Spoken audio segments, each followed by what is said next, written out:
pensar los desafíos de sociedades culturalmente complejas desde las universidades con una perspectiva intercultural resulta insuficiente si no tomamos conciencia de que ese monoculturalismo, ese supremacismo eurocéntrico que caracteriza desde su propia fundación a la creación de todos los estados y sociedades de lo que venimos a llamar América Latina, es sustancialmente racista.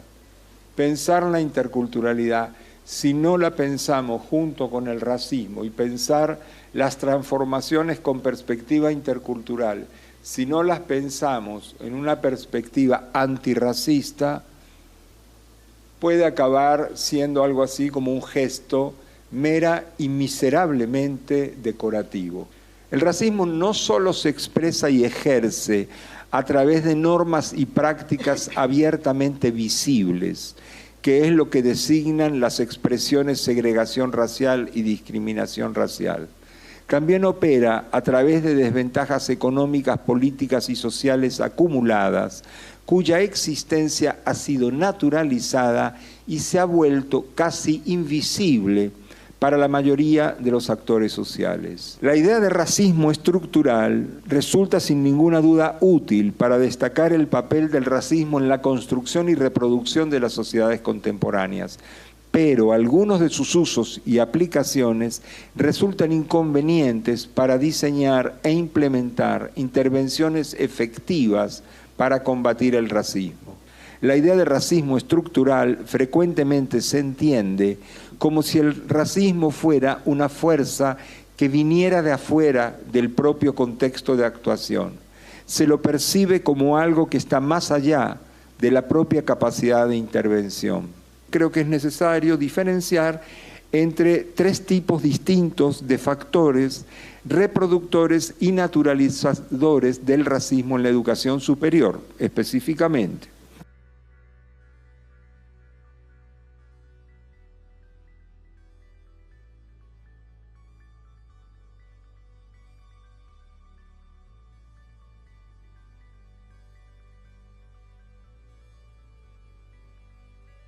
Esto es racismo, institucionalizado en los sistemas, y es responsabilidad de los estados y de la ciudadanía que cambie, pero también es responsabilidad de las instituciones de educación superior decirle al Estado, es necesario que esto cambie.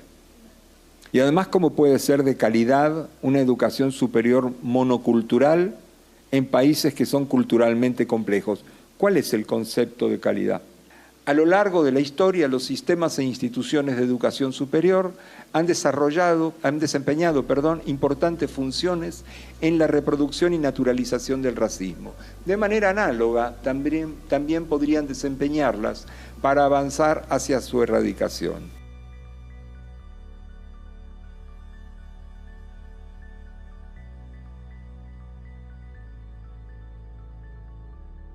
Establecer programas específicos para promover el ingreso a la universidad de estudiantes, docentes, funcionarios, funcionarias y otros trabajadores y trabajadoras afrodescendientes y de pueblos indígenas.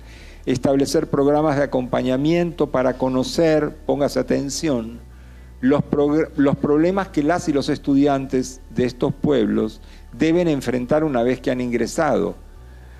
No son los problemas de los estudiantes, los problemas son de las instituciones, que les causan desventajas a los estudiantes. Es algo así como esto que tantas veces se ha dicho en América Latina, el problema indígena. No, el problema no es indígena, el problema es el Estado, que le causa problemas a los indígenas.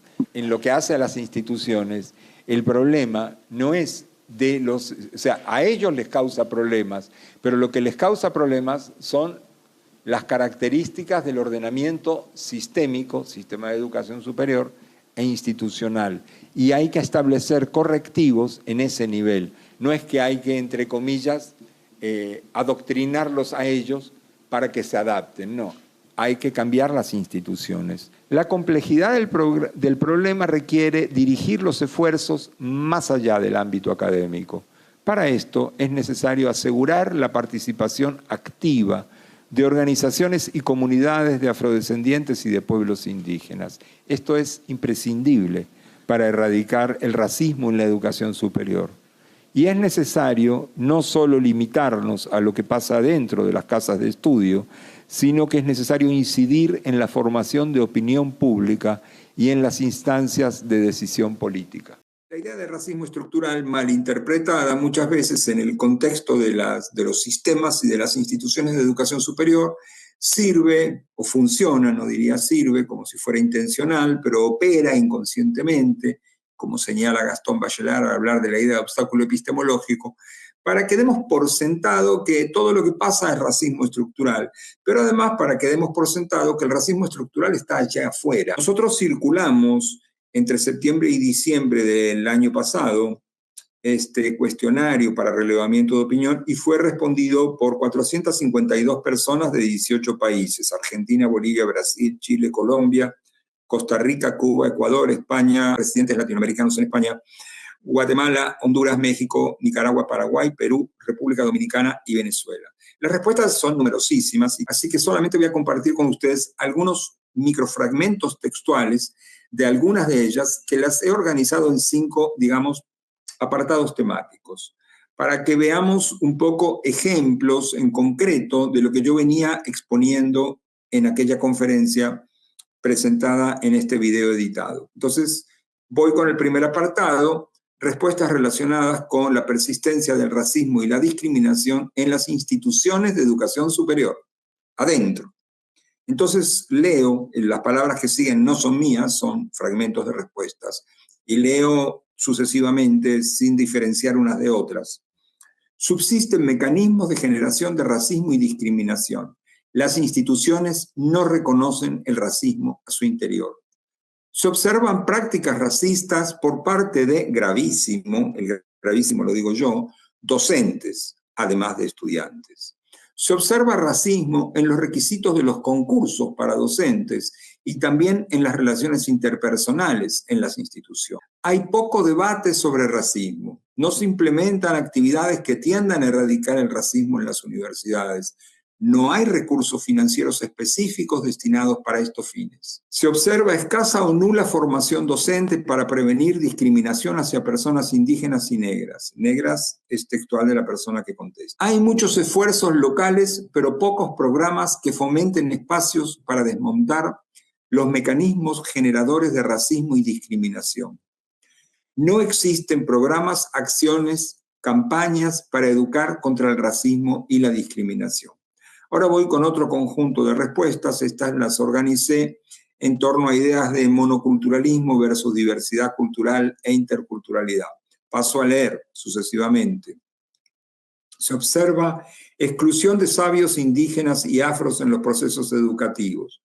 No hay inclusión de saberes o reconocimiento de maestros de los saberes tradicionales en la universidad. No se incorporan las cosmovisiones, saberes, sistemas lingüísticos y formas de producción de saberes de los pueblos a los espacios curriculares de las carreras.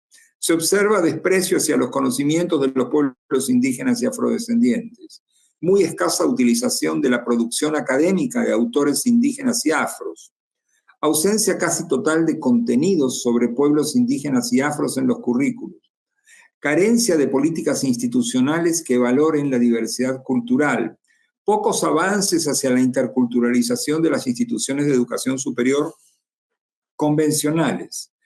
No hay voluntades institucionales para el cambio de las estructuras que permitan los cambios en las filosofías institucionales que reconozcan e incluyan la diversidad cultural en los procesos de gestión universitaria. El reconocimiento de la diversidad cultural no se ha incluido en los estatutos y planes de gestión de las universidades. Solo lo han hecho unas pocas universidades. La interculturalización no se transversaliza a nivel institucional, queda encerrada en algún programa en particular y no impacta a toda la institución universitaria. No se ha incorporado la interculturalidad en las políticas de formación profesional de la mayoría de las universidades. Escasa oferta de carreras que responda a las demandas de los pueblos indígenas. Punto. Las carreras creadas interculturales quedan en manos de docentes sin la perspectiva y el enfoque intercultural. Las instituciones de educación superior con un enfoque intercultural enfrentan déficit de inversión, escasa infraestructura y fondos limitados en recursos para el aprendizaje. La constancia de Daniel en torno a este tema ha llevado a descubrir lo ha llevado a él a descubrir las grandes dificultades para hacer realidad la inclusión tanto de las personas indígenas y afrodescendientes como de las visiones de mundo, conocimientos y formas de conocer y aprender de estas poblaciones. De ahí su reflexión central que acabamos de escuchar en torno al racismo, al estructural en sentido estricto, a los factores sistémicos y a los factores institucionales. También ha resultado difícil propiciar la apertura de las instituciones de educación superior a dialogar con las saberes y visiones del mundo de los indígenas y aprender de ellos, tanto como instituciones como en el profesorado y el alumnado de las instituciones de educación superior convencionales. Como bien dice Daniel, las asimetrías se siguen agudizando, las desventajas se siguen acumulando, las lenguas y las culturas van desapareciendo y todo ello, esta tremenda injusticia, se naturaliza y se invisibiliza, no se combate y dificulta las incursiones por los intersticios sistémicos e institucionales por los que se va escuchando la voz de los pueblos secularmente silenciados. Siempre entendimos la interculturalidad como antirracista y supone relaciones de igualdad, por lo que implica luchar contra lo que Daniel identifica como racismo estructural, es decir, contra las asimetrías atravesadas por el poder. Se parte de reconocer el conflicto histórico. Las relaciones interculturales también son conflictivas, pero un conflicto sano que rompe certezas. La investigación avanza en acercarse al conocimiento indígena, aunque yo creo que todavía no con esta actitud transdisciplinaria de co-crear, co-generar conocimiento junto con los indígenas. Algunas universidades interculturales tienen logros importantes, otras no, hay que reconocerlo.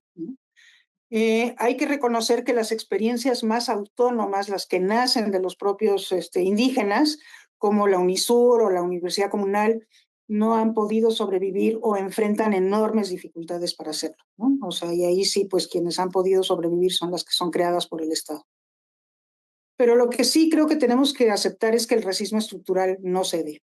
Su invisibilidad, su naturalización aún prevalece y es muy fuerte. Y el último dato que tenemos de Coneval para el caso de México es que el 69.5% de los indígenas están en pobreza.